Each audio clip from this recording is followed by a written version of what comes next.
Hey, vous avez choisi le cours de l'homilétique et je suis content de vous retrouver ici sur cette matière tellement intéressante et enrichissante.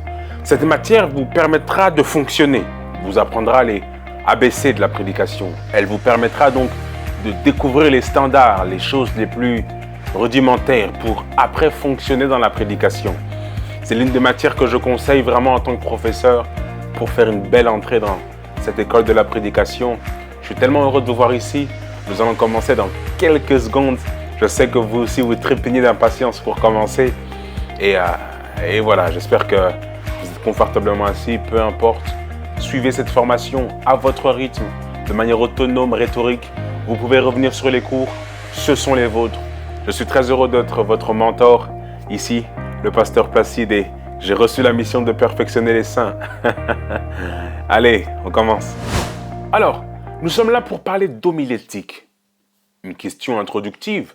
Avez-vous une idée de ce que c'est l'homilétique et avez-vous déjà entendu parler de ça ou pas du tout? Est-ce que... Non? Alors, je vais commencer. Alors, l'homilétique vient du mot homélie. Ok, c'est un terme utilisé par les catholiques qui, maintenant, a donné pour nous, protestants, le sermon. Le mot homilétique vient du mot grec qui signifie raconter. Donc, le prédicateur raconte donc les histoires qui sont dans la Bible pour relever la foi, instruire, corriger. Il est écrit que toute écriture est inspirée de Dieu pour instruire, corriger et toutes ces choses. C'est donc une prédication narrative. L'homilétique, c'est donc raconter. En tant que prédicateur, notre rôle est de prendre toutes ces histoires qui ont pour but de relever notre foi, d'analyser quels sont les chemins pris par des personnes qui ont marché avec Dieu et de pouvoir les appliquer dans nos temps. Donc le prédicateur, finalement, est quelqu'un qui raconte, qui fait une homélie. Mais nous allons définir qu'il y a une différence entre la rhétorique et la prédication. Dans l'histoire du protestantisme, les croyants de l'époque attendaient surtout une prédication plus que tous les autres éléments liturgiques du culte. Donc, la prédication représentait donc la pièce centrale du culte. Lorsque un culte s'est bien passé, ils le définissaient en fonction de la prédication qu'ils ont entendue. Et de nos jours, ça nous arrive un peu. Quand la prédication a bien été donnée, prêchée, on finit à la fin en disant « c'est un bon culte ». Même si le culte, c'est l'adoration, louange, ainsi que la prédication et l'offrande. Mais bon, généralement, elle est considérée comme la pièce centrale. Historiquement, le sermon durait entre 3 quarts d'heure, voire 1 heure, dans ce sens qu'elle était considérée comme la pièce centrale. Donc, comme elle était la pièce centrale, je ne sais pas, vous, dans votre église, combien de temps la prédication dure, mais voilà, 45 minutes, 1 heure. Il est arrivé un moment où certains prédicateurs aiment par moment prêcher pendant 1h30. Nous ne sommes pas contre ces choses, mais cependant, la capacité d'un homme à retenir les informations sont de fois minimes. Elles peuvent varier entre 45 minutes à 1 heure, donc à voir. Mais nous ne limitons pas le Saint-Esprit. Nous savons que le Saint-Esprit peut rendre toute pensée captive à l'obéissance de Christ. Ok. Donc, historiquement, il durait 45 minutes à 1 heure. Donc, c'est ce qui représente la tranche des prédications qui sont prêchées aussi de nos temps. Donc, la prédication a une valeur sacramentelle. C'est donc un devoir premier du salut. L'Église est de rares lieux où retentit un discours public sur Dieu. Voilà un endroit où se retrouvent les auditeurs qui sont disposés à entendre quelque chose de Dieu. Disons, à entendre. Donc quand les gens se rassemblent à l'église, c'est l'opportunité pour Dieu de leur communiquer ses principes, sa vie. Donc c'est un moment tellement décisif à chaque fois pour Dieu. Donc le prédicateur qui se présente est comme un objet décisif pour remettre quelqu'un sûrement dans sa destinée, encourager quelqu'un. Du moins, ce moment-là est le moment où Dieu prend l'opportunité de parler directement. Il arrive que Dieu parle dans notre quotidien, par le Saint-Esprit. Nous l'entendons en lisant les Écritures, en méditant. Mais l'église locale, du moins le lieu où les saints se rassemblent, est une opportunité encore plus grande parce que le saint est prédisposé à entendre Dieu vis-à-vis du prédicateur qui est en face de lui. Donc la prédication dans l'Église a une possibilité unique dans notre civilisation, celle de rassembler les gens prêts à entendre Dieu et qu'ils interviennent dans leur vie. À chaque fois que vous prenez la parole en tant que prédicateur, vous devez absolument concevoir dans votre esprit que vous êtes l'objet décisif de Dieu pour parler à ces personnes. Dieu veut rencontrer les hommes, il veut toucher leur cœur, il veut reprendre la place qu'il avait avant que ce soit mal passé en Éden. Et vous êtes à chaque fois le porte-parole de Dieu, une véritable responsabilité, en même temps un privilège, on le découvre. Donc homilétique veut dire donc raconter, dialoguer, discuter. On peut lire un texte des Écritures dans Acte 20, verset 11. Lorsque Paul à Troas discourait après la résurrection d'Éticus, la Bible dit « Il parla encore longtemps, il parla, il homilésas longtemps. » Donc il racontait, mais il prêchait encore longtemps. Voilà pourquoi Éticus est mort. Mais donc, lorsque je fais l'exégèse du texte, on va le découvrir dans les prochaines matières, lorsque je travaille l'exégèse du texte, qui est donc la racine du mot, nous lisons en français par là, mais le Nouveau Testament a été écrit en grec. Donc, il homilésas en grec, qui dira il parla, il raconta, il prêcha, il parla donc longtemps. Une chose claire à savoir, l'homilétique est différent de la rhétorique, ou de faire juste un discours. Mais c'est aussi discuter.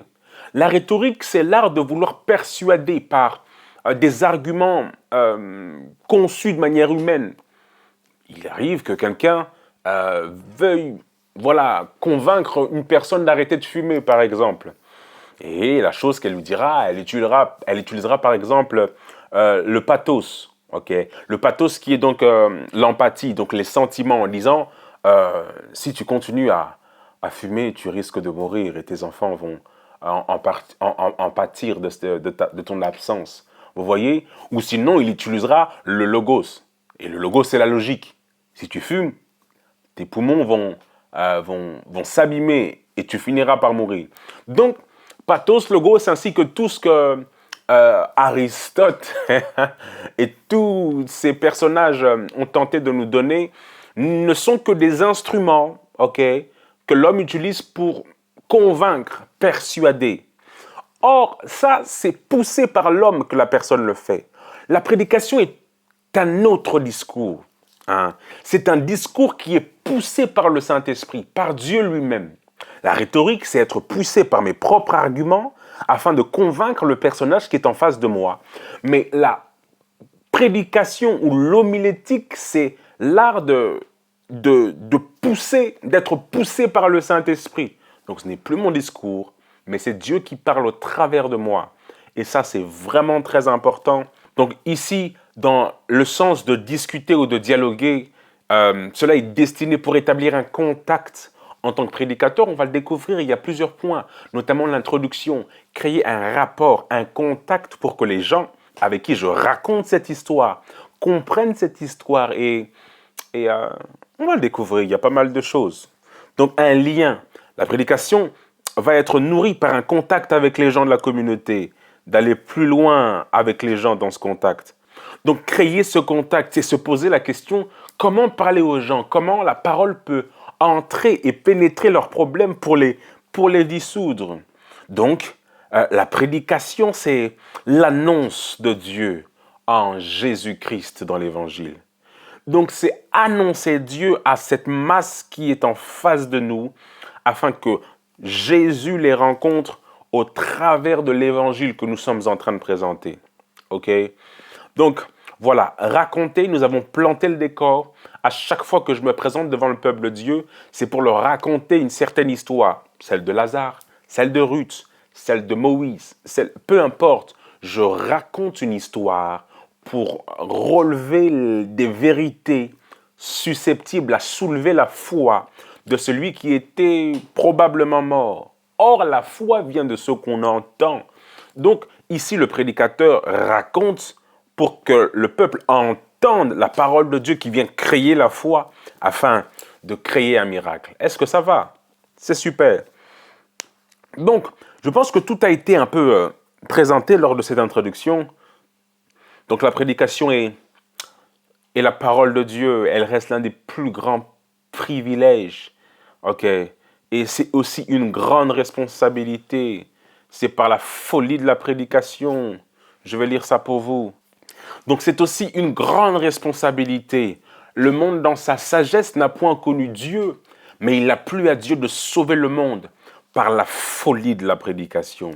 Oui, l'évangile est une folie et le prédicateur est un élément décisif pour Dieu, véritablement un élément décisif. Donc Dieu a choisi de se révéler au milieu des hommes. Donc la prédication est un véritable ou même l'un des plus grands privilèges que Dieu a donné à l'homme, car il se révèle pour communiquer une certaine vérité. Et au-delà d'être un privilège, c'est aussi une très grande responsabilité. À chaque fois que nous parlons de la part de Dieu, les gens prennent nos mots à la lettre et ils considèrent que c'est Dieu qui a parlé pour leur vie. Donc, absolument considérer cette étape comme étant une véritable responsabilité. La volonté de Dieu, donc, c'est que cette connaissance soit communiquée par le moyen de la prédication et même mener les hommes au salut éternel par la foi en Jésus-Christ. Elle peut aussi les transformer à l'image, à la ressemblance de Dieu. Vous êtes un élément décisif lorsque vous parlez de la part de Dieu. Vous êtes en train de déjouer le programme de l'ennemi. À chaque fois que vous prenez la parole en tant que prédicateur, je ne veux pas dire simplement en tant que ministre, mais en tant qu'une personne qui annonce l'évangile, que vous le fassiez dans votre église ou dans un endroit public, vous êtes un porte-parole décisif pour Dieu. Et dès l'introduction, je voudrais planter ce décor. Vous êtes là pour raconter soit une histoire ou votre propre histoire pour que les autres arrivent à soulever leur foi qui était peut-être morte ou qui avait faibli. Donc, l'homilétique implique l'étude de tout ce qui se rapporte à l'art de la prédication, car des bons sermons prennent naissance d'une bonne communication. Il existe deux aspects distincts dans la prédication. Premièrement, l'aspect divin et deuxièmement, l'aspect humain. L'homilétique est donc l'étude de l'aspect humain. L'art de la prédication a donc deux aspects, le divin et l'humain.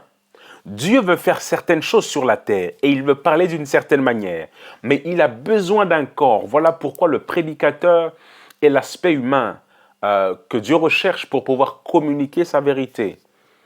C'était le début de cette matière de l'homilétique. Nous avons compris donc que l'homilétique vient du mot homélie, chez les catholiques et chez les protestants, le sermon, qui a dérivé sur la prédication, l'art de communiquer, de raconter la vérité de Dieu. Nous avons compris que c'était un privilège et une responsabilité. Loin d'être une rhétorique, c'est le message de Dieu pour le salut de l'humanité. Le prédicateur est un élément décisif pour déjouer le plan de l'adversaire.